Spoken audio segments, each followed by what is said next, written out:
ദൈവനാമത്തിന് മഹത്വമുണ്ടായിരിക്കട്ടെ. യേശുക്രിസ്തുവിന്റെ പുതിയ നിയമ രക്ഷയുടെ ഉപദേശം എന്ന വാട്സപ്പ് ഗ്രൂപ്പിൽ നിത്യജീവന്റെ മൊഴികൾ എന്ന വചന പരമ്പരയിൽ അടിയന് വന്ന് പ്രസംഗിക്കുവാൻ ദൈവം ഇടയാക്കിയ കൃപയ്ക്കായി നന്ദിയോടെ സ്തുതിക്കുന്നു. ഇതിന് അവസരം തന്ന എല്ലാ അഡ്മിന്മാരോടുമുള്ള നന്ദിയെ ഈ തരുണത്തിൽ അറിയിക്കുന്നു. അതുപോലെ ഫേസ്ബുക്കിലും വാട്സപ്പിലും യൂട്യൂബിലും ഞങ്ങളെ ശ്രദ്ധിക്കുന്ന എല്ലാ ദൈവജനങ്ങളെയും യേശു ക്രിസ്തുവിന്റെ നാമത്തിൽ വന്ദനം ചെയ്യുന്നു. നമ്മൾ കഴിഞ്ഞ ആഴ്ച ചിന്തിച്ചുകൊണ്ടിരുന്നത് എന്തായിരുന്നു? പുറപ്പാട് പുസ്തകം 6-ാം അധ്യായം അതിൻ്റെ 7-ാമത്തെ വാക്യത്തിലാണ് നമ്മൾ വായിച്ച്, അല്ലെങ്കിൽ നമ്മൾ കഴിഞ്ഞ പ്രാവശ്യം വചനത്തിൽ നിന്ന് നിർത്തിയത്. അപ്പോൾ വചനത്തിൽ നിന്ന് നമ്മൾ വായിച്ചത് എന്തായിരുന്നു? ഞാൻ യഹോവയാകുന്നു എന്ന് നിങ്ങൾ അറിയും.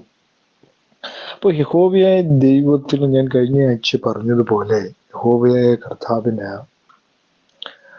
തനിക്ക് ഒരു കാര്യം താൻ ചെയ്താൽ ആ മഹത്വം മുഴുവനും തനിക്ക് വേണം എന്ന നിർബന്ധം ദൈവത്തിന് ഉണ്ട് എന്നുള്ള കാര്യം മറന്നു പോകരുത്.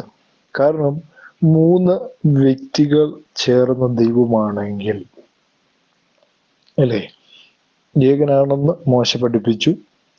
പുതിയ നിയമത്തിലെ വിശ്വാസികൾ, അല്ലെങ്കിൽ പുതിയ നിയമത്തിലെ വിശ്വാസികൾ വിശ്വസിക്കുന്നത് എന്താണ്? തൃത്വമാണ് ദൈവമെന്ന്. കാരണം അവൻ പിതാവിൽ നിന്ന് ജനിച്ചു എന്ന് പറയുമ്പോൾ രണ്ടാമൻ ഇവിടെ വന്നു എന്ന് വിശ്വസിക്കുന്ന ആൾക്കാരാണ് ഭൂരിപക്ഷം ആൾക്കാരും എന്ന് പറയുന്നത്, അല്ലെ? അല്ലെങ്കിൽ യേശുക്രിസ്തുവിനെ സംബന്ധിച്ചിടത്തോളം യേശുക്രിസ്തു വെറും സൃഷ്ടി മാത്രമാണ്, ദാസനാണ്.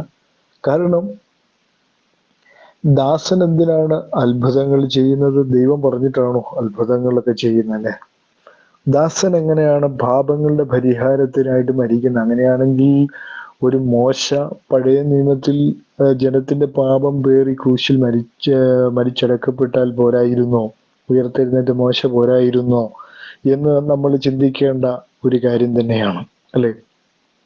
യേശുക്രിസ്തു സാക്ഷാൽ ദൈവമായതുകൊണ്ടാണ് അവനെ പാപമില്ലാത്ത കുഞ്ഞാടെന്ന് വിളിക്കുന്നതിന് പ്രധാനമായ കാര്യം എന്ന് പറയുന്നത്, അല്ലെ? പുതിയ നിയമം വന്നപ്പോൾ, അല്ലെങ്കിൽ പുതിയൊരു നിയമം ദൈവം സ്ഥാപിച്ചപ്പോൾ അവൻ മറ്റൊരു വ്യക്തിയെ അയച്ചിട്ടില്ല. അവൻ ജഡത്തിൽ വെളിപ്പെടുകയായിരുന്നു. മനുഷ്യനായിട്ട് അവൻ ജഡത്തിൽ വെളിപ്പെടുകയായിരുന്നു. അവൻ മനുഷ്യനോ മനുഷ്യപുത്രനോ അല്ല ദൈവം, അല്ലെ? കാരണം മനുഷ്യൻ ഒരിക്കലും എന്ത് ചെയ്യാൻ പറ്റത്തില്ല. മനുഷ്യൻ ജനിക്കുന്നതെല്ലാം പാപത്തിൽ നിന്നാണ്. ദൈവം പാപമില്ലാതെ ജനിച്ചതാരാണ്? ദൈവത്തിന് മാത്രമേ പാപമില്ലാതെ ജനിക്കുവാൻ സാധിക്കുകയുള്ളൂ. അതാണ് നമ്മൾ മനസ്സിലാക്കേണ്ട പ്രധാനമായ കാര്യം എന്ന് പറയുന്നത്. മനുഷ്യനെല്ലാം പാപമുണ്ട്, അല്ലെ? കാരണം യേശുക്രിസ്തുവും മോശയും പല ആളുകളും വാദിക്കുന്നത് പോലെ എന്താണ്, ഏക ദൈവത്തെ വിളിക്കുന്ന ഒരു വിശ്വാസിയാണ് യേശുക്രിസ്തുവെങ്കിൽ അവനും മോശയെ പോലെ ആകേണ്ടതാണ്. മോശയ്ക്ക് തുല്യനായ ഒരു മനുഷ്യനാകേണ്ടതാണ്. മോശയ്ക്ക് തുല്യനായ ഒരു മനുഷ്യനായിട്ട് നമുക്ക് യേശുക്രിസ്തുവിനെ കാണാൻ കഴിയുമോ? ഒരിക്കലും കാണുവാൻ കഴിയത്തില്ലാത്തത്തോളം കാലം ദാസൻ എന്ന് പറയുന്നതും സൃഷ്ടി എന്ന് പറയുന്നതും വെറും പുത്രൻ മാത്രം എന്നുള്ള വാദവും അവിടെ പൊളിയുന്നു എന്നുള്ളതാണ്. കാരണം സാക്ഷാൽ ദൈവം, അല്ലെ? ഫിലിപ്പിയരുടെ ലേഖനത്തിൽ എങ്ങനെയാണ് നമ്മൾ വായിക്കുമ്പോൾ, ഫിലിപ്പിയരുടെ ലേഖനത്തിൽ വളരെ വ്യക്തമായി രേഖപ്പെടുത്തിയിരിക്കുന്നു. ദൈവരൂപത്തിലിരിക്കെ വേഷത്തിൽ മനുഷ്യനായി എന്നാണ് യേശുക്രിസ്തുവിനെ കുറിച്ച് കാണുവാനായിട്ട് സാധിക്കുന്നു. മോശ അത്ഭുതങ്ങൾ കാണിക്കുന്നുണ്ടായിരുന്നു. എങ്ങനെയാണ്? ദൈവ ഇഷ്ടത്താലാണ് അത്ഭുതങ്ങൾ കാണിക്കുന്നത്. യേശുക്രിസ്തു അത്ഭുതങ്ങൾ ചെയ്ത് സ്വയമായിട്ടാണ്. പിതാവ് തന്നിൽ ഇരുന്നു കൊണ്ട് തന്റെ പ്രവൃത്തി ചെയ്യുന്നു എന്ന് യേശുക്രിസ്തു പലപ്പോഴായിട്ട് പറയുന്നുണ്ട്. അപ്പോൾ ദൈവത്തിന്റെ ജഡത്തിലുള്ള വെളിപ്പെടലാണ് യേശുക്രിസ്തു എന്നുള്ള കാര്യം നമ്മൾ എന്ത് ചെയ്യരുത്? മറന്നു പോകരുത്. കാരണം തൃത്വത്തിൽ അല്ലെങ്കിൽ ദൈവത്തിലെ രണ്ടാമത്തെ വ്യക്തിയാണ് യേശുക്രിസ്തു എങ്കിൽ തൃത്വക്കാർ പറയുന്ന പോലെയാണെങ്കിൽ മോശ ഒരിക്കലും ദൈവം ഏകനാണെന്ന് എഴുതത്തില്ലായിരുന്നു. എഴുതിയ മോശ അത് തിരുത്തേണ്ടതായി വന്നേനമായിരുന്നു. 3 പേരായിരുന്നു എന്ന് മോശ, അതെ, അബ്രഹാമിന് മുമ്പേ ഞാനുണ്ട് എന്ന് യേശു ക്രിസ്തു പറയുമ്പോൾ തന്നെ ഇത് മോശ എഴുതിയ എഴുത്തുകൾക്ക് വിപരീതമായി മാറുമെന്നുള്ള കാര്യം വളരെ വ്യക്തമായ കാര്യമാണ്. അതെ, നമ്മൾ ബുദ്ധിപരമായി ചിന്തിക്കുമ്പോൾ തന്നെ നമുക്കതിന്റെ ഉത്തരം കിട്ടുന്നു എന്നുള്ളതാണ്. അപ്പോൾ ഏതോ പിതാക്കന്മാർ എഴുതി വെച്ചിരിക്കുന്ന ചില കാര്യങ്ങളാണ് അവരുടെ അറിവില്ലായ്മയ്ക്ക് അവരിൽ പരിശുദ്ധാത്മാവ് കൊണ്ടുപോയിരുന്നു പോലും അവർക്ക് തന്നെ ഉറപ്പില്ലാത്ത കുറെ പിതാക്കന്മാർ എഴുതി വെച്ചു. ദൈവം തൃത്വമാണ്. അത് എവിടെ നിന്ന് വന്നു? ബാബിലോണിൽ നിന്ന് വന്നതാണ്. ഈ തൃത്വവും ത്രിയേകത്വവും ത്രിമൂർത്തികൾ ചേർന്ന ദൈവവും ഒക്കെ അവിടെ നിന്ന് വന്നതാണ്. അപ്പൊ അതിനെ പ്രോത്സാഹിപ്പിക്കുന്ന ഒരു കൂട്ടം ഇന്ന് ക്രിസ്തീയ ലോകത്ത് ഇന്ന് കൂടി വരുന്നു എന്നുള്ളതാണ്. തൃത്വത്തിന് വേണ്ടി മരിക്കുന്ന ഒരു ഭാവം, യേശു ക്രിസ്തുവിന് വേണ്ടി മരിക്കുവാൻ ഒരാളെയും കിട്ടത്തില്ല. ഇപ്പൊ തൃത്വത്തിന് വേണ്ടി മരിക്കുവാനാണ് കൂടുതൽ ആൾക്കാർ ഇന്ന് കാണുന്നത്, അല്ലെ? യേശു ക്രിസ്തു നിമിത്തമാണ് നമ്മുടെ ജീവൻ നഷ്ടപ്പെട്ടെങ്കിൽ അതാണ് ഭാഗ്യമെന്ന് പറയുന്നത്. അല്ലാതെ തൃത്വത്തിന് വേണ്ടിയാണോ? അല്ല. ക്രിസ്തുവാണ് രക്തം മുഴുവനും നമുക്ക് വേണ്ടി ചൊരിഞ്ഞ് നമ്മെ വീണ്ടെടുത്ത നാഥൻ എന്ന് പറയുന്നത്, വേറെ ആരുമല്ല, അല്ലേ? മോശ അതുകൊണ്ട് തന്നെയാണ് ദൈവം ഏകനാണ് എന്ന് വളരെ വ്യക്തമായിട്ട് അതിനെക്കുറിച്ച് മോശ രേഖപ്പെടുത്തിയിരിക്കുന്നത്, അല്ലേ? കാരണം യേശു ക്രിസ്തു ഒരിക്കലും ഒരു പ്രവാചകനോ ഒരു മനുഷ്യനോ എന്ന് പറയുമ്പോൾ തന്നെ മോശയ്ക്ക് പിന്നിൽ എന്തുണ്ടായിരുന്നു? ഒരു ദൈവിക വിളിയുണ്ടായിരുന്നു, നിയോഗമുണ്ടായിരുന്നു, വാക്ക്, അല്ലേ? സംസാരിക്കാൻ കഴിവില്ല, വിക്കനാണ് എന്നിങ്ങനെയുള്ള കാര്യങ്ങളൊക്കെ മോശയ്ക്കുണ്ടായിരുന്നു. യേശുക്രിസ്തുവിനെ നോക്കുവിൻ, യാതൊരു കുറവും അവനുണ്ടായിരുന്നില്ല. കാരണം അവൻ സാക്ഷാൽ ദൈവമായിരുന്നു. അതുകൊണ്ടാണ് യേശുക്രിസ്തുവിൽ കുറവൊന്നും നമുക്ക് കാണുവാൻ സാധിക്കുന്നില്ല. മോശയിൽ ഒരുപാട് ബലഹീനതകൾ നമ്മൾ കഴിഞ്ഞ ദിവസങ്ങളിൽ പഠിച്ചപ്പോൾ നമുക്ക് കാണുവാനായിട്ട് സാധിച്ചു, അല്ലേ? നമ്മൾ കണ്ടു. കാരണം അഹരോനെ അയക്കണം, അല്ലേ? ട്രാൻസ്ലേറ്റ് ചെയ്യാൻ പോലും മോശയ്ക്ക് കഴിയുന്നില്ല. അവരെ പറഞ്ഞ് മനസ്സിലാക്കാൻ പോലും മോശയ്ക്ക് കഴിയില്ല. അതിനുള്ള വാക്കുകൾ തനിക്ക് കിട്ടില്ല എന്നുള്ള കാര്യം മോശയ്ക്ക് അറിയാമായിരുന്നു. അതുകൊണ്ട് തന്നെ അവൻ ദൈവത്തോട് പലപ്പോഴായി മറുതലിക്കുന്നത് കണ്ടു. യേശുക്രിസ്തു അങ്ങനെയാണ് ചെയ്തത്? യേശുക്രിസ്തു അങ്ങനെ ചെയ്തില്ല. അവൻ കേവലം ഒരു പുത്രനായിട്ടോ ഒരു ദാസനായിട്ടോ ഒരു സൃഷ്ടിയായിട്ടോ ഭൂമിയിലേക്ക് വന്നെങ്കിൽ അവൻ എങ്ങനെ അത്ഭുതം ചെയ്യാൻ കഴിയും? വളരെ ചിന്തിക്കേണ്ട ഒരു കാര്യമാണ്, അല്ലേ? ആദ്യത്തെ അത്ഭുതം കാനായിലെ വീട്ടിൽ കല്യാണ നാളില് നടക്കുമ്പോൾ അവിടെ യേശുക്രിസ്തു വെള്ളത്തെ വീഞ്ഞാക്കുന്നു, അല്ലേ? കൽഭരണികളിൽ വെള്ളം നിറയ്ക്കാൻ പറയുന്നു. അത് അത്ഭുതമായി മാറുന്നു അവിടെ. അപ്പോൾ യേശുക്രിസ്തു ഒരിക്കലും എന്ത് ചെയ്തിട്ടില്ല? മോശയെ പോലെ പുറകോട്ട് മാറുന്ന ഒരാളായിരുന്നില്ല. കാരണം യേശുക്രിസ്തുവിനെ നോക്കുമ്പോൾ യേശുക്രിസ്തുവിന് പറയുവാൻ ഒരു കാര്യമുണ്ട്, ഇല്ലേ? മത്തായിയുടെ സുവിശേഷം നമ്മൾ വായിക്കുമ്പോൾ 28-ാം അധ്യായത്തിലേക്ക് 18-ാമത്തെ വാക്യത്തിലേക്ക് വരണം. യേശു കർത്താവ് അവിടെ പറയുന്ന ഒരു കാര്യമുണ്ട്. യേശു അടുത്ത് ചെന്ന് സ്വർഗത്തിലും ഭൂമിയിലും സകല അധികാരവും എനിക്ക് നൽകപ്പെട്ടിരിക്കുന്നു. സ്വർഗത്തിലും ഭൂമിയിലുള്ള സകല അധികാരം ആർക്കാണ്? യേശുക്രിസ്തുവിനാണ്. പഴയ നിയമത്തിൽ മോശ പഠിപ്പിക്കുന്നത് പോലെ ആണെങ്കിൽ മഹത്വം മുഴുവൻ ആർക്കാണ്? പിതാവായ ദൈവത്തിനാണ്, അല്ലേ? പിതാവായ ദൈവത്തിന് മാത്രമേ മഹത്വം കൊടുക്കാനുള്ളൂ. ആ മഹത്വം പിതാവ് ആർക്കും കൊടുക്കുകയില്ലെന്ന് പറയുന്നത്. പുത്രൻ എന്തിനു മഹത്വം കൊടുക്കണം? അവനൊരു സൃഷ്ടി മാത്രമായിരുന്നെങ്കിൽ, ഒരു ദാസൻ മാത്രമാണെങ്കിലും, കാരണം ദൈവത്തിന്റെ മഹത്വം മോശയ്ക്ക് കൊടുത്താൽ പോലെ. മോശ ചെങ്കടൽ വിഭാഗിച്ചപ്പോൾ വലിയ അത്ഭുതമാണ് ചെയ്തത്. ദൈവം തന്റെ മഹത്വം എടുത്ത് മോശയ്ക്ക് കൊടുത്തതായിട്ട് യാതൊരുവിധ രേഖകളും ദൈവവചനത്തിൽ നമുക്ക് കാണുവാനായിട്ട് സാധിക്കുന്നില്ല. യേശുക്രിസ്തു അങ്ങനെയായിരുന്നില്ല. അവൻ സകലവും ക്രൂശിൽ നിറവേറ്റി ജയാളിയായി അവൻ 3 ദിവസം കഴിഞ്ഞ് ഉയർത്തെഴുന്നേറ്റു എന്നവനെ കുറിച്ച് കാണുന്നു. അല്ലേ? പലരുടെയും കല്ലറകൾ ഇന്ന് അടഞ്ഞു കിടക്കുമ്പോൾ ഒരു കല്ലറ മാത്രം ഇന്ന് തുറന്നു കിടപ്പുണ്ട്. ആരുടെയാ? യേശുക്രിസ്തുവിന്റെ മാത്രമേ കല്ലറ തുറന്നു കിടപ്പുള്ളൂ. മറ്റു പലരുടെയൊക്കെ ഉണ്ടെന്ന് പറഞ്ഞാലും അതൊന്നും യാതൊരുവിധ തെളിവുകളുമില്ല. യേശുക്രിസ്തു മാത്രമേ ഉയർത്തെഴുന്നേറ്റിട്ടുള്ളൂ. കാരണം അവൻ സാക്ഷാൽ ദൈവമായത് കൊണ്ടാണ് അവൻ ഉയർത്തെഴുന്നേറ്റത്. കേവലം ഒരു ദാസനാണെങ്കിൽ അവൻ എന്തിനു ഉയർത്തെഴുന്നേൽക്കണം? കേവലം ഒരു സൃഷ്ടിയാണെങ്കിൽ അവൻ എന്തിനു ഉയർത്തെഴുന്നേൽക്കണം? അവൻ സാക്ഷാൽ ദൈവമായത് കൊണ്ടാണ് അവൻ ഉയർത്തെഴുന്നേറ്റ്. അതെ, ചിന്തിക്കേണ്ട ഒരു വസ്തുത തന്നെയാണ്. ഇന്ന് ലോകത്തിൽ പലരും പറയും യേശുക്രിസ്തു വെറും ദാസനാണ്, സൃഷ്ടിയാണ്, വെറും പുത്രനാണ്. വെറും പുത്രന് സൃഷ്ടിയായ ഒരാൾ എന്തിനാണ് ഉയർത്തെഴുന്നേൽക്കേണ്ട കാര്യം എന്താണ്? 3-ാം ദിവസം ഉയർത്തെഴുന്നേറ്റ് പാപങ്ങളുടെ മോചനത്തിനായിട്ട് ക്രൂശിന്മേൽ കയറി. അല്ലേ? അങ്ങനെയാണെങ്കിൽ ദൈവത്തിന്റെ മോശയെ കൊണ്ട് ജയിച്ചാൽ മതിയായിരുന്നല്ലോ വീണ്ടെടുക്കാനായിട്ട്. അല്ല, സ്ത്രീയുടെ സന്തതി സർപ്പത്തിന്റെ തല തകർക്കും. അങ്ങനെയാണെങ്കിൽ സ്ത്രീയുടെ ഒരു സന്തതി ആരായിരിക്കണം? മോശയായിരിക്കണം. കാരണം മോശയെ സംബന്ധിച്ചിടത്തോളം ദൈവം തെരഞ്ഞെടുത്ത വ്യക്തിയാണ്. അല്ലേ?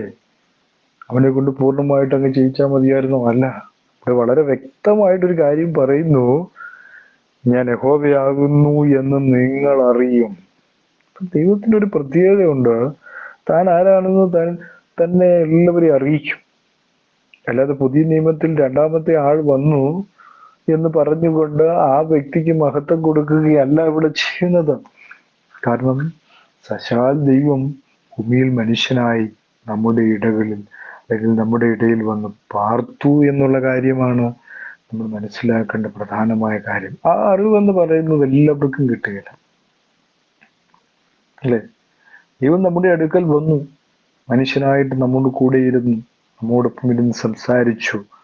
അല്ലെ? ശിഷ്യന്മാരോട് കൂടെ, 12 ശിഷ്യന്മാരോട് കൂടെ ഇരുന്ന് ദൈവം മനുഷ്യനായിരുന്ന് സംസാരിക്കുകയാണ്, പഠിപ്പിക്കുകയാണ്. അല്ലേ? തന്നെക്കുറിച്ച്, തന്റെ മഹത്വത്തെക്കുറിച്ച്, തന്റെ രാജ്യത്തെക്കുറിച്ച് താൻ പഠിപ്പിക്കുന്നു. മനുഷ്യനായി നിന്നുകൊണ്ട് താൻ പഠിപ്പിക്കുക. വളരെ അർത്ഥവത്തായ ഒരു കാര്യം തന്നെയാണത്. ആർക്കും വിശ്വസിക്കാൻ പറ്റുന്നതിലും അപ്പുറത്താണ് തൻ്റെ മഹത്വം എന്ന് പറയുന്നത്. തൻ്റെ മഹത്വം താൻ ആർക്കും എന്ത് ചെയ്യത്തില്ല, വിട്ടുകൊടുക്കുകയാണ്. അതാണ് ദൈവത്തിൻ്റെ ഒരു പ്രത്യേകത എന്ന് പറയുന്നത്. അത് തന്നെയാണ് മോശയോട് എഴുതിയിരിക്കുന്നു. മോശയെ കൊണ്ട് എഴുതിയിരിക്കുകയാണ്. അത് ആര് പറയുമെന്ന് പറഞ്ഞാലും താനത് മാറ്റത്തില്ല. പുതിയ നിയമത്തിൽ മറ്റൊരാൾ വന്നു എന്ന് പറഞ്ഞു കഴിഞ്ഞാൽ അത് മാറ്റുവാനായിട്ട് താൻ തയ്യാറല്ല എന്നുള്ള കാര്യമാണ് നമുക്ക് കാണുവാനായിട്ട് സാധിക്കുന്നത്. അതിനെക്കുറിച്ച് യെശയ്യാ പ്രവാചകൻ എഴുതിയിരിക്കുകയാണ്. യെശയ്യാവിന്റെ പുസ്തകം 9-ാം അധ്യായം അതിൻ്റെ 6-ാമത്തെ വാക്യത്തിൽ എഴുതിയിരിക്കുകയാണ്, നമുക്കൊരു ശിശു ജനിച്ചിരിക്കുന്നു, നമുക്ക് ഒരു മകൻ നൽകപ്പെട്ടിരിക്കുന്നു, ആധിപത്യം അവന്റെ തോളിലിരിക്കും, അവൻ അത്ഭുത മന്ത്രി, വീരനാം ദൈവം, നിത്യപിതാവ്, സമാധാന പ്രഭു എന്ന പേർ വിളിക്കപ്പെടും. വളരെ വ്യക്തമായിട്ട് അവിടെ ഒരു കാര്യം എഴുതി രേഖപ്പെടുത്തി വച്ചിരിക്കുകയാണ് യെശയ്യാ പ്രവാചകൻ. യേശുക്രിസ്തു ജനിക്കുന്നതിന് മുമ്പ് തന്നെ എഴുതി തിട്ടപ്പെടുത്തി വെച്ചിരിക്കുകയാണ് കാര്യം. അല്ലേ? വരാൻ പോകുന്നത് വീരനായ ദൈവമാണ്. അല്ലേ? യെശയ്യാവ് തന്നെ പറയുന്നുണ്ട്, യഹോവയിൽ മറ്റൊരുത്തനില്ല. ആ യെശയ്യാവ് പറയുകയാണ്, നമുക്കൊരു ശിശു ജനിച്ചിരിക്കുന്നു, നമുക്കൊരു മകൻ നൽകപ്പെട്ടിരിക്കുന്നു, ആധിപത്യം അവന്റെ തോളിലിരിക്കും. ആ ആധിപത്യത്തെ കുറിച്ചാണ് മത്തായിയിൽ രേഖപ്പെടുത്തിയിരിക്കുന്നത്. അല്ലെ? മത്തായിയിൽ നമ്മൾ വായിച്ചു, 28-ാം അധ്യായത്തിൽ നമ്മൾ അതിനെക്കുറിച്ച് വ്യക്തമായിട്ട് വായിച്ചു. എന്താണ് ആ ആധിപത്യം അല്ലെ? 28:18 യേശു അടുത്ത് ചെന്ന്, സ്വർഗത്തിലും ഭൂമിയിലും സകല അധികാരവും എനിക്ക് നൽകപ്പെട്ടിരിക്കുന്നു. കാരണം ആർക്കാണ്? യേശുക്രിസ്തുവിനാണ് നൽകിയിരിക്കുന്നത് അല്ലേ? അങ്ങനെയായിരുന്നുവെങ്കിൽ ദൈവത്തിനൊരു മനുഷ്യനെ കൊണ്ട് ഇതെല്ലാം തീർക്കാനായിരുന്നെങ്കിൽ അത് മോശയെ കൊണ്ടാകാമായിരുന്നു. കാരണം മോശയെ സംബന്ധിച്ചിടത്തോളം മോശ ദൈവഹിതം ചെയ്യുന്ന ഒരു നല്ല മനുഷ്യനായിരുന്നു. പക്ഷെ അവന് വാക്ക് വൈഭവ്യമില്ല, വർത്തമാനം പറയുവാനുള്ള കഴിവില്ല, 2 സാമർഥ്യമില്ല എന്നൊക്കെ അവൻ പറയുന്നു. വിക്കനാണ് എന്നുള്ള കാര്യങ്ങൾ പറഞ്ഞു. അങ്ങനെയാണെങ്കിൽ അത് മോശയെ കൊണ്ട് ചെയ്യിച്ചാൽ മതിയായിരുന്നു ദൈവത്തിന്. ദൈവം മോശയെ കൊണ്ട് അത് ചെയ്യിച്ചോ? ചെയ്യിച്ചതായിട്ട് രേഖകളിലില്ല. കാരണം ദൈവത്തിന് മാത്രമേ ഉള്ളൂ ജനത്തിന്റെ പാപം മുഴുവനും ഏറ്റെടുത്ത് ക്രൂശിൽ മരിക്കുവാൻ സാധിക്കുകയുള്ളൂ. വേറൊരാൾക്ക് അതിന് കഴിയില്ല അല്ലേ? അങ്ങനെയാണെ മോശയെയോ ഏലിയാവിനെയോ എലീശയെയോ ദാവീദിനെയോ ഒക്കെ വിളിച്ചവരൊക്കെ ദൈവത്തിന്റെ പ്രിയപ്പെട്ട ആൾക്കാരാണ്. എന്തേ അവരെ കൊണ്ട് ആരെ കൊണ്ടും ദൈവം ഈ കർമ്മം ചെയ്യിക്കാഞ്ഞത്?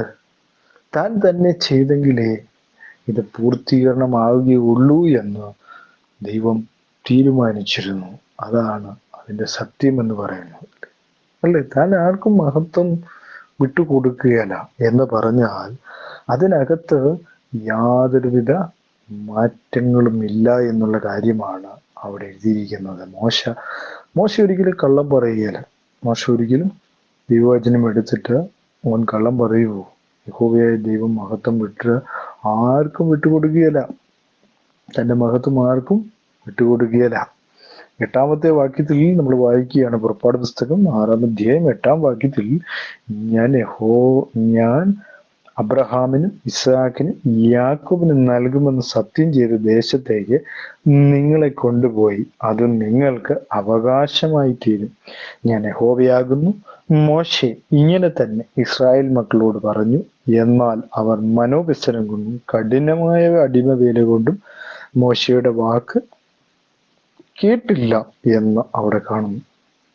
10-ാമത്തെ വാക്യത്തിലേക്ക് വരുമ്പോൾ യഹോവ പിന്നെയും മോശയോട് അരുളിച്ചെയ്തു, നീ ചെന്ന് മിസ്രയീം രാജാവായ ഫറവോനോട് ഇസ്രായേൽ മക്കളെ തന്റെ ദേശത്തൊന്നും വിട്ടയപ്പാൻ പറയുക എന്ന് കൽപ്പിച്ചു. അപ്പൊ ദൈവം തന്റെ പ്രവൃത്തി തുടങ്ങാൻ പോവാണ്. മോശയെ തന്റെ പാത്രമായി ഉപയോഗിച്ചുകൊണ്ട്, അല്ലെങ്കിൽ തന്റെ അംബാസഡറായി ഉപയോഗിച്ചുകൊണ്ട്, തന്റെ മീഡിയേറ്ററായി ഉപയോഗിച്ചുകൊണ്ട് ദൈവം തന്റെ പ്രവൃത്തി ആരംഭിക്കുവാൻ പോവുകയാണ്.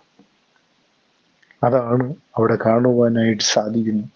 അതിനാദ്യത്തെ പദ്ധതി ചെയ്യുകയാണ്. മിസ്രയീം രാജാവ് ഫറവോനോട് ഇസ്രായേൽ മക്കളെ തന്റെ ദേശത്ത് നിന്നും വിട്ടയപ്പാൻ പറയുക എന്ന് കൽപ്പിച്ചു.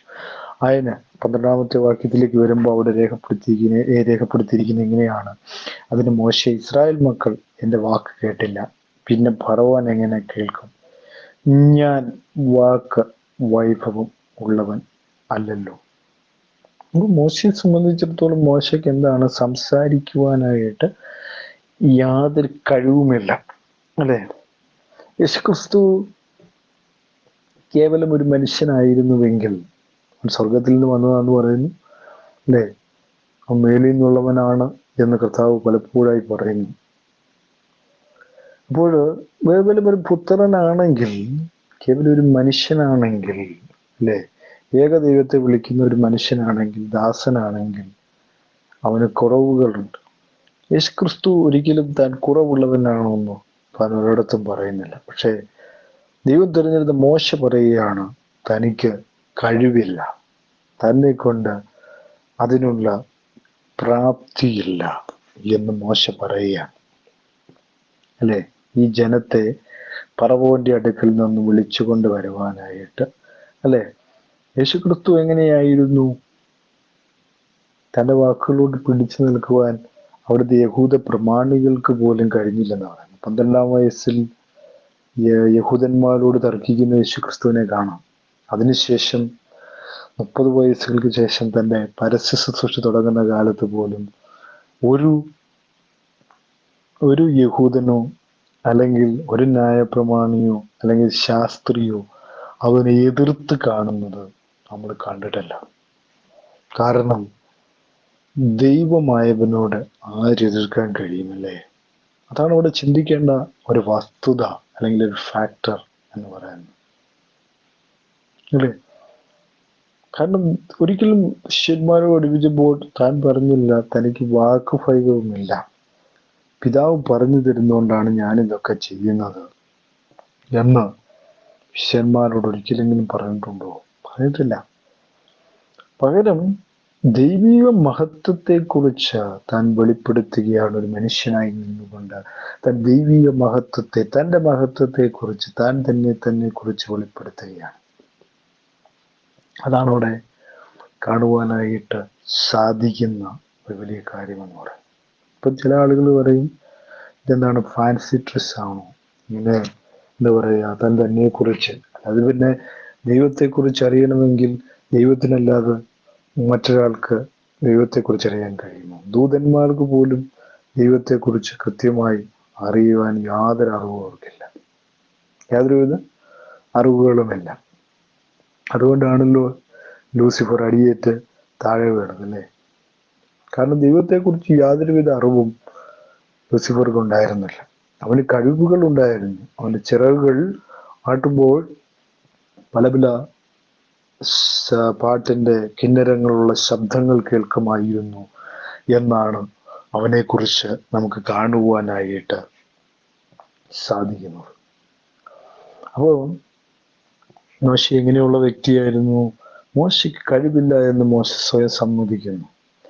അങ്ങനെ ഒരു വ്യക്തി എങ്ങനെയാണ് ഭർവന്റെ മുമ്പിൽ ചെല്ലുക, അല്ലെ? യേശുക്രിസ്തു അങ്ങനെ ആയിരുന്നില്ല. താൻ സ്വയം ഏൽപ്പിച്ചു കൊടുക്കുകയായിരുന്നു. ക്രൂശിൽ തന്നെ പൂർണ്ണമായും തൻ്റെ 33 തിരുവഴുത്തിലെ രക്തം മുഴുവനും താൻ ലോകത്തിന്റെ പാപങ്ങൾക്ക് വേണ്ടി താൻ തന്നെ ഒഴിക്കുകയായിരുന്നു. മോശയെ കൊണ്ട് എന്ത് ചെയ്യാൻ പറ്റത്തില്ല? ഫറവോനോട് സംസാരിക്കുവാൻ പോലുമുള്ള കഴിവ് മോശയ്ക്കുണ്ടായിരുന്നില്ല. കാരണം ഏകദൈവ വിശ്വാസിയായ മോശയ്ക്ക് കഴിയാത്ത കാര്യം യേശു ക്രിസ്തുവിന് അങ്ങനെ കഴിഞ്ഞു. അവൻ സാക്ഷാൽ ദൈവമായിരുന്നു. അതുകൊണ്ടാണ് ലോകത്തിന്റെ പാപങ്ങൾ മുഴുവനും അവൻ ചുമന്നൊഴിച്ചത്. അവൻ സാക്ഷാൽ ദൈവമായിരുന്നു. സാക്ഷാൽ ദൈവമായിരിക്കുന്നവന് മാത്രമേ അത് ചെയ്യാൻ കഴിയുകയുള്ളൂ, അല്ലെ? പഴയ നിയമത്തിൽ ഇത്രയും അധികം ശക്തിയേറിയ ഒരു പ്രവാചകനും അതുപോലെ അപ്പോസ്തലനുമായിരുന്നു മോശ. പക്ഷെ ആ മോശ പറയുന്നു, തനിക്ക് അതിനുള്ള ധൈര്യമോ കഴിവോ പ്രാപ്തിയോ ഇല്ല എന്ന് പറയണമെങ്കിൽ, യേശുക്രിസ്തു എവിടെയെങ്കിലും തനിക്ക് കഴിവില്ല എന്നോ പ്രാപ്തിയെന്നോ പറഞ്ഞിട്ടുണ്ടോ? കാരണം മോശ ഏക ദൈവവിശ്വാസിയായിരുന്നു. യേശുക്രിസ്തു ആരായിരുന്നു? അവൻ സാക്ഷാൽ ദൈവമായിരുന്നത് കൊണ്ടാണ് അവനിൽ പൂർണ്ണത ഉണ്ടായിരുന്നു. മനുഷ്യനും ദൈവവും തമ്മിലുള്ള ആ അന്തരം വളരെ ശ്രദ്ധിക്കേണ്ട ഒരു കാര്യമാണ്, അല്ലേ? യേശുക്രിസ്തുവിൽ നമ്മൾ ശ്രദ്ധിക്കുമ്പോൾ പിതാവിന്റെ എല്ലാ ഗുണങ്ങളും നമുക്ക് കാണാൻ കഴിയും, അല്ലേ? പിതാവിന്റെ എല്ലാവിധ ഗുണങ്ങളും, അതായത് ദൈവത്തിന്റെ എല്ലാ ഗുണങ്ങളും അവനിൽ കാണുന്നു. മോശയിൽ അത് കാണാൻ കഴിയുകയില്ല. കാരണം മോശ ഒരു വിശ്വാസിയാണ്. മോശ വെറും ഒരു വിശ്വാസിയാണ്, ദൈവത്താൽ തിരഞ്ഞെടുക്കപ്പെട്ട പ്രവാചകൻ, ദൈവം അയച്ചിട്ട് വന്ന അപ്പോസ്തലൻ മാത്രമായിരുന്നു മോശ, അല്ലെ? മോശയെക്കുറിച്ച് പഠിക്കുമ്പോൾ അങ്ങനെ തന്നെയാണ് നമുക്ക് മനസ്സിലാക്കുവാനായിട്ട് സാധിക്കുന്നത്. അതുകൊണ്ടാണ് എനിക്ക് വാക്കുവൈമില്ല, യേശുക്രിസ്തു പറഞ്ഞ നോളജുകളോട് ഒരു ശാസ്ത്രിക്കോ ഒരു താർക്കികനോ പിടിച്ചു നിൽക്കാൻ കഴിഞ്ഞിട്ടില്ല, അല്ലേ? പിടിച്ചു നിൽക്കാൻ കഴിഞ്ഞിട്ടുണ്ടോ? ഒരിക്കലും കഴിഞ്ഞിട്ടില്ല. കാരണം അവൻ സാക്ഷാൽ ദൈവമായിരുന്നു. അതുകൊണ്ടാണ് അവനെ അവർക്ക് എന്ത് ചെയ്യാൻ പറ്റുന്നത്? അവർക്കൊന്നേ പറയാൻ കഴിഞ്ഞുള്ളൂ, ഇവൻ വചനവിരുദ്ധം പറയുന്നു എന്ന് പറഞ്ഞുകൊണ്ട്, അല്ലെ? വചനം നന്നായി പറയുന്നവരെ പറയും വചനവിരുദ്ധത പറയുന്നവരാണ്.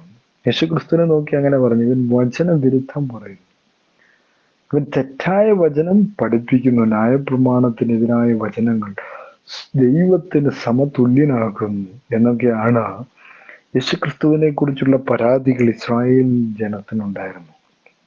അല്ലെ, ദൈവത്തെ പോലെ. കാരണം സാക്ഷാൽ ദൈവമായവൻ അങ്ങനെ സംസാരിക്കാൻ കഴിയുകയുള്ളൂ. അവൻ അവൻ്റെതായ രീതിയിൽ അവൻ സംസാരിച്ചു ലോകത്തോട്.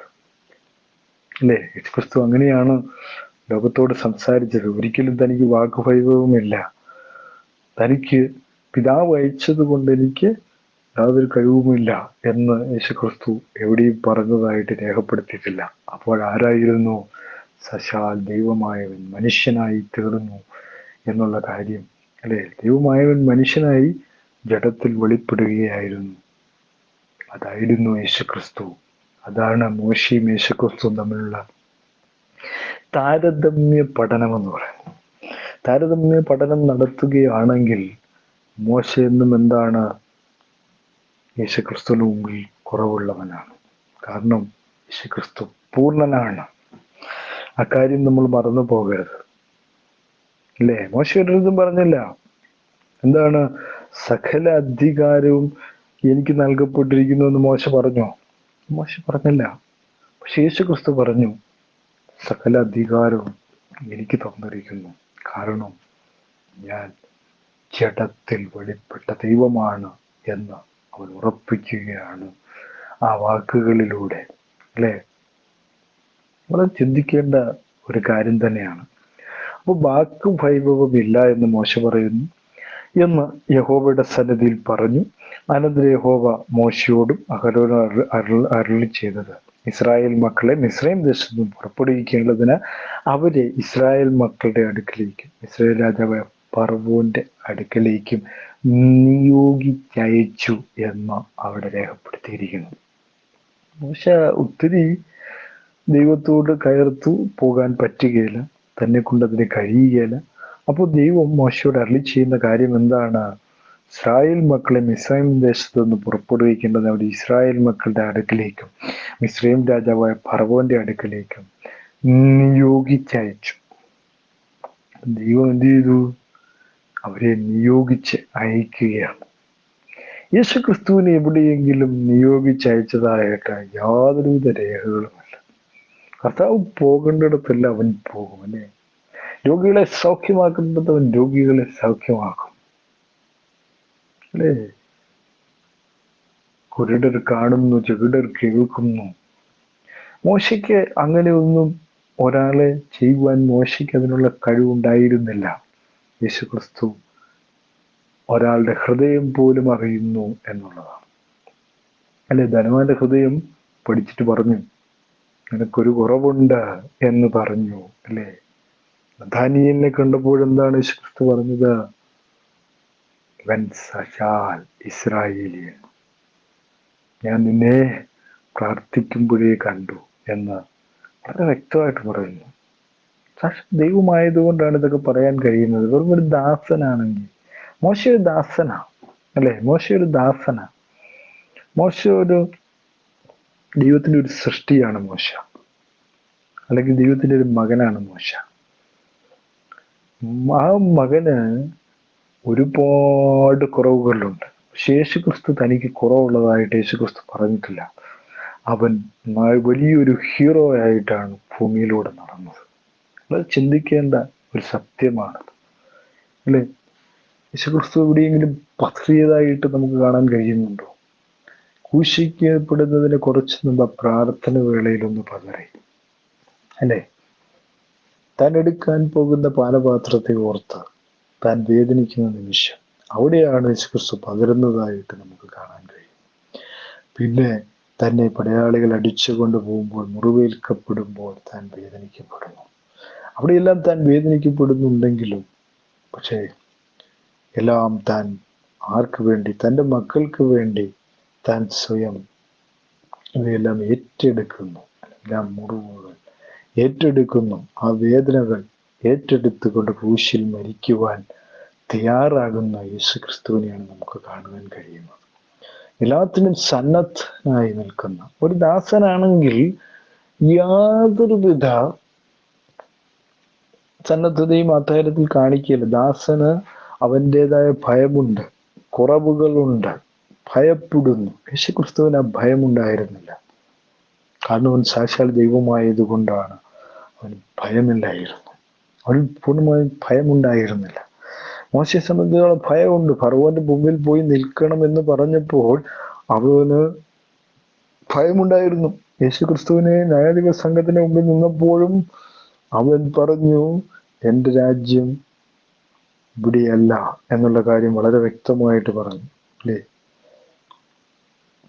അവിടെയല്ല, ഒരു രാജ്യം വരുവാനുള്ള രാജ്യം, അല്ലേ? കർത്താവിൻ്റെ രാജ്യം വരും. കർത്താവ് വരും രണ്ടാമത് രാജാവാകാൻ. അപ്പോ അവന് പേടിയുണ്ടായിരുന്നില്ല. ന്യായാധിപ സംഘത്തിന്റെ മുമ്പിൽ നിൽക്കുമ്പോൾ കർത്താവിന് ഭയമുണ്ടായിരുന്നില്ല. മോശയ്ക്ക് ഭയമാണ്. ഫറവോന്റെ മുമ്പിൽ നിൽക്കാൻ പോലും മോശയ്ക്ക് ഭയമാണ്. കാരണം മോശ വെറും ദാസനാണ്, വെറും പുത്രനാണ്, അല്ലേ? മോശ ഒരു പുത്രനാണ്. മോശ ഒരു എന്താ പറയാ, ദൈവത്തിന്റെ ഒരു സൃഷ്ടിയാണ്. മനുഷ്യരെല്ലാം ദൈവത്തിന്റെ സൃഷ്ടിയാണ്. അതാണ് മോശയും യേശു ക്രിസ്തുവും തമ്മിലുള്ള വളരെ വലിയ അന്തരം, അല്ലെങ്കിൽ നമുക്ക് മനസ്സിലാക്കാൻ കഴിയുന്ന ഒരു വലിയ കാര്യമെന്ന് പറയുന്നത്, അല്ലേ? അപ്പം കാരണം യേശു ക്രിസ്തു വെറും പുത്രനാണ്, ദാസനാണ് എന്ന് പറയുന്നവരുടെ വാദം ഇവിടെ പൊളിയുന്നു എന്നുള്ളതാണ് നമുക്ക് കാണാൻ കഴിയുന്ന വലിയ വസ്തുത എന്ന് പറയുന്നത്. കാരണം ഈ ഒരു കർമ്മം ദൈവം മോശയെ ഏൽപ്പിച്ചാൽ പോരായിരുന്നു, അല്ലെ? ജനങ്ങളുടെ പാപം ഏറ്റെടുത്തുകൊണ്ട് ക്രൂശിൽ മരിക്കുവാനുള്ള മോശയെ ഏൽപ്പിച്ചാൽ മതി. കാരണം മോശ ആരാണ്? ദൈവത്തിന്റെ ദാസനാണ്. യേശുക്രിസ്തു വെറും ദാസനാണെങ്കിൽ, അല്ലെങ്കിൽ വെറും ഒരു പുത്രനാണെങ്കിൽ യേശുക്രിസ്തു ഭയപ്പെട്ടേനെയുമായിരുന്നു ഈ ക്രൂശിലേക്ക് കയറുവാനും ഇത്തിരി ലോകത്തിന്റെ പാപം മുഴുവനും ചുമന്നൊഴിക്കുവാനും, അല്ലെ? ഒരു മനുഷ്യന് കഴിയുന്നതല്ല. That's impossible. ഒരു മനുഷ്യന് കഴിയാത്ത ഒരു കാര്യമാണ് യേശുക്രിസ്തു അവിടെ ചെയ്തത്. പക്ഷേ മോശയെ സംബന്ധിച്ചിടത്തോളം മോശയ്ക്ക് ഫറവോന്റെ മുമ്പിൽ നിൽക്കുവാനുള്ള ധൈര്യമില്ല. പക്ഷെ ദൈവം അവനെ നിയോഗിച്ച് അയക്കുകയാണ്. പിന്നെ നമ്മൾ മുന്നോട്ട് വായിക്കുമ്പോൾ 14-ാമത്തെ വാക്യത്തിൽ എഴുതിയിരിക്കുകയാണ്, അവരുടെ കുടുംബത്തലവന്മാർ ആരെന്നാൽ ഇസ്രായേലിന്റെ ആദ്യജാതനായ രൂബേന്റെ പുത്രന്മാർ ഫാനോക്ക്, ഫല്ലു, ഹെസ്രോൻ, കർമ്മി, ഇവ രൂബേന്റെ കുലങ്ങൾ. അങ്ങനെ ശിമോന്റെ പുത്രന്മാർ യമുവേൽ, യാമീൻ, ഓഹദ്, യാഹീൻ, സോഹർ, കനാന്യ സ്ത്രീയുടെ മകൻ ആയ ശൗൽ, ഇവ ശിമോന്റെ കുലങ്ങൾ. അങ്ങനെ കുറെ കുലങ്ങളെ കുറിച്ചാണ് പിന്നീട് നമുക്ക് വായിക്കുവാനായിട്ട്, കാണുവാനായിട്ട് സാധിക്കുന്നു. അപ്പോൾ ഓരോ കുടുംബങ്ങളെ കുറിച്ച് നിയോഗിച്ചയച്ചു എന്ന് പറഞ്ഞിട്ട് അവിടെ ആ ഭാഗം, അപ്പം ഓരോ കുടുംബങ്ങളെ കുറിച്ച് പറയുന്നു. ഇസ്രഹാരിന്റെ പുത്രന്മാർ കോരഖ്, നെഫ്രേഗ്, സിക്രി. ഉസിയേലിന്റെ പുത്രന്മാർ മിഷായേൽ, എൽസഫാൻ, സിത്രി എന്നൊക്കെ കുറേയധികം പേരുകളൊക്കെയാണ്. അപ്പൊ അവിടെയൊന്നും മോശയുടെ കാര്യങ്ങൾ വരുന്നില്ല. അതുകൊണ്ട് ഞാൻ അതിനെക്കുറിച്ച് പൂർണ്ണമായിട്ടും വിശദീകരിക്കുന്നില്ല. അപ്പോൾ 26-ാമത്തെ വാക്യത്തിലേക്ക് വരുമ്പോൾ അവിടെ കാണുന്നു, നിങ്ങൾ ഇസ്രായേൽ മക്കളെ ഗണം ഗണമായി മിസ്രയീം ദേശത്തു നിന്നും പുറപ്പെടുവിക്കാനെന്ന യഹോവ കൽപ്പിച്ച അഹരോനും മോശയും ഇവർ തന്നെ. അതായത് ഇസ്രായേൽ മക്കളെ മിസ്രയീമിൽ നിന്ന് പുറപ്പെടുവിക്കാൻ മിസ്രയീം രാജാവായ ഫറവോനോട് സംസാരിച്ച ഈ മോശയും അഹരോനും തന്നെ. യഹോവ മിസ്രയീം ദേശത്ത് വെച്ച് മോശയോട് അരുളി ചെയ്ത നാളിൽ, ഞാൻ യഹോവയാകുന്നു, ഞാൻ നിന്നോട് കൽപ്പിക്കുന്നതൊക്കെയും നീ മിസ്രയീം രാജാവായ ഫറവോനോട് പറയണമെന്ന് യഹോവ മോശയോട് കൽപ്പിച്ചു. അപ്പൊ അവിടെ നമ്മൾ മനസ്സിലാക്കേണ്ട ഒരു കാര്യം എന്ന് പറയുന്നത്, ഇസ്രായേൽ മക്കളെ ഗണം ഗണമായി മിസ്രയീം ദേശത്ത് നിന്ന് പുറപ്പെടുവിപ്പിൻ, അല്ലെ? ഇന്ന് യഹോവ കൽപ്പിച്ച അഹരോനും മോശയും ഇവർ തന്നെ. അതെന്താണ്? അഹരോന്റെ മകനായ എലയാസ് ഫുദീയേലിന്റെ പുത്രന്മാരിൽ ഒരുത്തിയെ വിവാഹം കഴിച്ചു. അവൾ അവന് ഫിനെഹാസിനെ പ്രസവിച്ചു. ഇവർ കുലം കുലമായി ലേവിയ കുടുംബ തലവന്മാരായിരുന്നു. അപ്പൊ മോശയുടെ ഒരു കുലങ്ങളെ കുറിച്ചും ഓരോ കുലങ്ങളെക്കുറിച്ച് അവിടെ രേഖപ്പെടുത്തി വന്ന് കുലങ്ങളായിട്ടുള്ള കാര്യങ്ങളെക്കുറിച്ച് പറഞ്ഞ് അവസാനം 26-ാമത്തെ വാക്യത്തിൽ നിങ്ങൾ ഇസ്രായേൽ മക്കളെ ഗണം ഗണമായി മിസ്രയീം ദേശത്ത് പുറപ്പെടുവിപ്പാനെന്ന് യഹോവ കൽപ്പിച്ച അഹരോനും മോശെ ഇവർ തന്നെ എന്നാണ് അവിടെ കാണുവാനായിട്ട് സാധിക്കുന്നു. 27-ാമത്തെ വാക്യത്തിൽ ഇസ്രായേൽ മക്കളെ മിസ്രയീമിൽ നിന്നും പുറപ്പെടുവിക്കുവാൻ മിസ്രയീം രാജാവ് ഫറവോനോട് സംസാരിച്ചവർ ഈ മോശയും അഹരോനും തന്നെ. യഹോവ മിസ്രയീം ദേശത്ത് വെച്ച് മോശയോട് അരുളിച്ചെയ്ത നാളിൽ ഞാൻ യഹോവയാകുന്നു, ഞാൻ നിന്നോട് കൽപ്പിക്കുന്നതൊക്കെ നീ മിസ്രയീം രാജാവായ ഫറവോനോട് പറയണമെന്ന് യഹോവ മോശയോട് കൽപ്പിച്ചു. അതിന് മോശ, ഞാൻ വാക്ക് വൈഭവമില്ലാത്തവൻ, ഫറവോൻ എൻ്റെ വാക്ക് എങ്ങനെ കേൾക്കുമെന്ന് യഹോവയുടെ സന്നിധിയിൽ പറഞ്ഞു. അത് ശ്രദ്ധിക്കേണ്ട ഒരു കാര്യമാണ്. അതെ, വീണ്ടും മോശ അത് ആവർത്തിക്കുകയാണ്.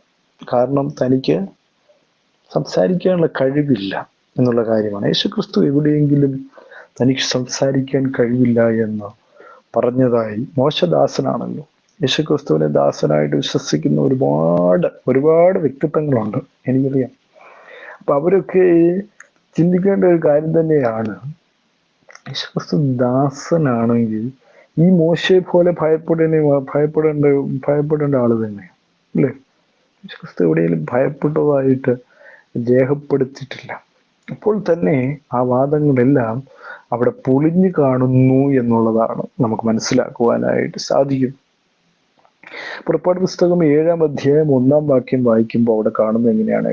മോശയോട് അരുളിച്ചെയ്തത്, നോക്കൂ, ഞാൻ നിന്നെ ഫറവോന് ദൈവമാക്കിയിരിക്കുന്നു. അപ്പൊ അവന്റെ കോൺഫിഡൻസ് വർദ്ധിപ്പിക്കുകയാണ്.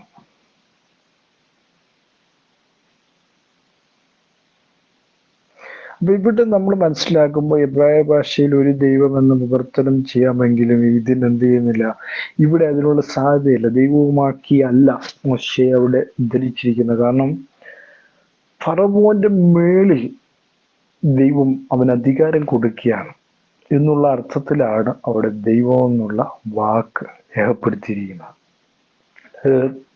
മോശ ദൈവമാണ്. അപ്പൊ പല ആളുകളും സാമ്യപ്പെടുത്തി പറയാറുണ്ട്, മോശ അങ്ങനെ ദൈവമാക്കിയിട്ടുണ്ടല്ലോ, അതുകൊണ്ട് യേശുക്രിസ്തുവിനെ ദൈവമാക്കിയിരിക്കുന്ന ആ ഒരു കൺസെപ്റ്റിലാണ് എന്ന് പറയുന്ന ആൾക്കാരുണ്ട്. ഇത് മനുഷ്യരെ, എന്നെ കേൾക്കുന്നവരെ, ഞാനൊരു കാര്യം തുടർന്ന് പറഞ്ഞുകൊള്ളട്ടെ. എന്താണ്? യേശുക്രിസ്തുവും മോശയും തമ്മിൽ എത്രയധികം വ്യത്യാസമുണ്ട് എന്നുള്ള കാര്യം ഇത്രയും വചനം കേട്ട നിങ്ങൾക്ക് ഓരോരുത്തർക്കും മനസ്സിലായി കാണും. ഞാൻ പറയേണ്ട കാര്യമില്ല. ഈ വചനങ്ങളൊക്കെ മനസ്സിലാക്കിയ നിങ്ങൾക്ക് മനസ്സിലായി തുടങ്ങി കാണും എന്നുള്ള കാര്യം. മോശയും യേശു കർത്താവും തമ്മിൽ എത്രയധികം വ്യത്യാസമുണ്ട്. വളരെ വലിയ വ്യത്യാസം തന്നെയാണ്. സ്വയമായി ഒന്നും ചെയ്യാൻ മോശയ്ക്ക് കഴിയില്ല എന്ന് തെളിയിച്ച് യേശുക്രിസ്തു അങ്ങനെയായിരുന്നില്ല. തൻ്റെ പ്രവൃത്തികളെല്ലാം അല്ലേ താൻ സ്വയമേ ചെയ്തു. തനിക്ക് ആരുടെയും സഹായം വേണ്ടായിരുന്നു അല്ലെ? ദൈവിക ആത്മാവ് തന്നിൽ വസിക്കുന്നു എന്ന് താൻ രേഖപ്പെടുത്തുന്നുവെങ്കിലും തനിക്ക് ഓരോ നിമിഷവും താൻ ചെയ്യുന്ന അത്ഭുതങ്ങൾക്ക് തനിക്ക് തന്നെ ഉറപ്പുണ്ടായിരുന്നു. മോശയ്ക്ക് ആ ഉറപ്പുണ്ടായിരുന്നില്ല. എല്ലാം ദൈവം പറയുന്നു, താൻ ചെയ്യുന്നു. ഓട്ടോമാറ്റിക്കലായി താൻ ചെയ്യുകയായിരുന്നു എന്നുള്ളതാണ് തന്നെ കുറിച്ച് അല്ലെങ്കിൽ മോശയെക്കുറിച്ച് നമുക്ക് കാണാൻ കഴിയുന്ന ഒരു വലിയ കാര്യമെന്ന് പറയുന്നത്. അപ്പൊ അടുത്ത വാക്യത്തിൽ എഴുതിയിരിക്കുകയാണ്, അഹരോനെ കുറിച്ച് ദൈവം പറയുകയാണ്, നിന്റെ സഹോദരൻ അഹരോൻ നിനക്ക് പ്രവാചകനായിരിക്കും. സഹോദരൻ ആരായിരിക്കും? പ്രവാചകനായിരിക്കും. ഞാൻ നിന്നോട് കൽപ്പിക്കുന്നതൊക്കെ നീ പറയണം. നിന്റെ സഹോദരനായ അഹരോൻ ഇസ്രായേൽ മക്കളെ തന്റെ ദേശത്ത് വിട്ടയപ്പാൻ ഫറവോനോട് പറയണം. യേശുക്രിസ്തുവിന് ഒരിക്കലും മറ്റൊരു മീഡിയേറ്ററോ ഒരു പ്രവാചകനോ യേശുക്രിസ്തുവിന് ഉണ്ടായിരുന്നില്ല. മോശയെ വെച്ച് നോക്കുമ്പോൾ മോശയ്ക്ക് ഒരു പ്രവാചകൻ കൂടിയുണ്ട്. അതാരായിരുന്നു? അഹരോനായിരുന്നു ആ പ്രവാചകൻ അല്ലെ? അടുത്ത വാക്യത്തിൽ ഞാൻ നിന്നോട് കൽപ്പിക്കുന്നതൊക്കെ നീ പറയണം. നിന്റെ സഹോദരനായ അഹരോൻ ഇസ്രായേൽ മക്കളെ തന്റെ ദേശത്തും വിട്ടയപ്പാൻ ഫറവോനോട് പറയണം. എന്നാൽ ഞാൻ ഫറവോന്റെ ഹൃദയം കഠിനമാക്കും അല്ലെ? ദൈവം ഓരോ സമയവും മോശയെ ബലപ്പെടുത്തുന്ന കാഴ്ച നമുക്ക് കാണുവാനായിട്ട് സാധിക്കുന്നു, പ്രിയ സഹോദരങ്ങളെ. അതുകൊണ്ട് യേശുക്രിസ്തുവും മോശയും തമ്മിൽ എത്രമാത്രം അന്തരമുണ്ടല്ലേ. യേശുക്രിസ്തുവിനെ വെറും ദാസനാക്കുന്നവരോട് ഒരു കാര്യമേ പറയാനുള്ളൂ: മോശയാണ് ശരിക്കും ദാസൻ. യേശുക്രിസ്തു ദാസനല്ല, അവൻ സാക്ഷാൽ ദൈവമാണ്. അവന്റെ പ്രവൃത്തികൾ അത് തെളിയിക്കുന്നു എന്നുള്ളതാണ്. അവന്റെ അത്ഭുതങ്ങൾ, അവന്റെ വീര്യപ്രവൃത്തികൾ, അവൻ സാക്ഷാൽ ദൈവമാണ് എന്നുള്ള കാര്യം തെളിയിക്കുന്നു, അല്ലേ? ലോകത്തിന്റെ മുഴുവൻ പാപങ്ങൾ ചുമന്നഴിച്ചുകൊണ്ട് കാൽവറിയിൽ നമുക്ക് വേണ്ടി യാഗമായി തീർന്ന യേശു കർത്താവ് മനുഷ്യനാർക്കും ചെയ്യാൻ കഴിയുകയില്ല. ഒരു സൃഷ്ടിയാണെങ്കിൽ ഒരിക്കലും ചെയ്യാൻ കഴിയുകയില്ല. ഒരു ദാസനാണെങ്കിൽ അത് ചെയ്യാൻ കഴിയുകയില്ല. കാരണം യേശുക്രിസ്തു എത്രയോ വലിയവൻ, അല്ലേ? ദൈവത്തിന്റെ ജഡത്തിലുള്ള വെളിപ്പാട് വളരെ വ്യക്തമാണ്. അതുകൊണ്ട് ഈ ദിവസങ്ങളിൽ യേശുക്രിസ്തുവിനെയും മോശയും തമ്മിൽ തിരിച്ചറിയുന്നവർ എത്രയോ ഭാഗ്യവാന്മാർ, അല്ലേ? എത്രയോ അന്തരമുണ്ട് രണ്ടുപേരും തമ്മിൽ. വളരെയധികം അന്തരങ്ങളുണ്ട്.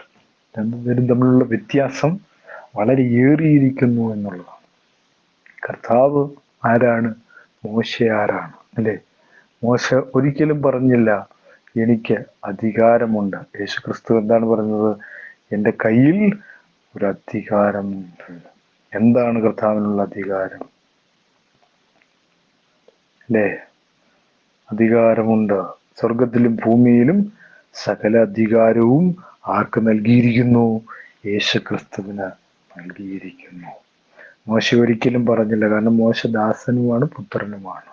പക്ഷെ മോശയ്ക്ക് ഒരിക്കലും സ്വയമായി പറയാൻ കഴിഞ്ഞില്ല എനിക്ക് അധികാരമുണ്ട് എന്ന്. എനിക്ക് അധികാരം നൽകപ്പെട്ടിരിക്കുന്നു മോശ ഒരിടത്തും പറഞ്ഞതായിട്ട് ദൈവവചനത്തിൽ രേഖപ്പെടുത്തിയിട്ടില്ല. ഈ വചനങ്ങൾ ശ്രവിച്ച എല്ലാവർക്കും വേണ്ടി ഞാൻ പ്രാർത്ഥിക്കുവാൻ പോകുന്നു. മഹാപരിശുദ്ധനും നിത്യനുമായ ദൈവമേ, ഈ സമയത്തിനായി സ്തുതിക്കുന്നു, വാഴ്ത്തുന്നു. ഞങ്ങളെ കേൾപ്പിച്ച ഈ വചനത്തിന് കർത്താവേ അങ്ങയോട് നന്ദി പറയുന്ന കർത്താവേ, ഞങ്ങളെ വീണ്ടും അനുഗ്രഹിക്കണമേ കർത്താവേ. രോഗികളായിട്ട് ഭാരപ്പെടുന്ന എല്ലാവർക്കും പൂർണ്ണമായ സൗഖ്യം വിടുതലും എൻ്റെ അപ്പച്ചൻ കൽപ്പിക്കണമേ എന്ന് ഞാൻ പ്രാർത്ഥിക്കുന്നു പിതാവേ. ഈ നേരത്തിനായി, ഈ സമയത്തിനായി ഞാൻ പ്രാർത്ഥിക്കുന്ന കർത്താവേ, കടഭാരത്താൽ ഞെരുങ്ങുന്നവർ, ഭവനമില്ലാതെ ഭാരപ്പെടുന്നവർ എല്ലാവരെയും കർത്താവിൻ്റെ കരങ്ങളിൽ ഏൽപ്പിച്ച് പ്രാർത്ഥിക്കുന്നു. ഇതിൽ അഡ്മിന്മാരെ പ്രവർത്തിക്കുന്ന എല്ലാവരെയും കർത്താവിൻ്റെ കരങ്ങളിൽ ഏൽപ്പിച്ച് പ്രാർത്ഥിക്കുന്നു. കർത്താവിൻ്റെ കൃപ എല്ലാവരോടും കൂടിയിരിക്കണം എന്ന് പ്രാർത്ഥിക്കുന്നു. രാജ്യത്തെ അനുഗ്രഹിക്കണം, ദേശത്തെ അനുഗ്രഹിക്കണം ഞാൻ പ്രാർത്ഥിക്കുന്നു. പ്രാർത്ഥന സ്വർഗം ശ്രദ്ധ വെച്ച് കേട്ടിയ സൂത്രം മുഹൂർത്തോപ്പിച്ചെടുക്കണം. എല്ലാം യേശു ക്രിസ്തുവിന്റെ ധന്യമുള്ള തിരുനാമത്തിൽ തന്നെ. ആമേൻ, ആമേൻ. സ്വോത്രം.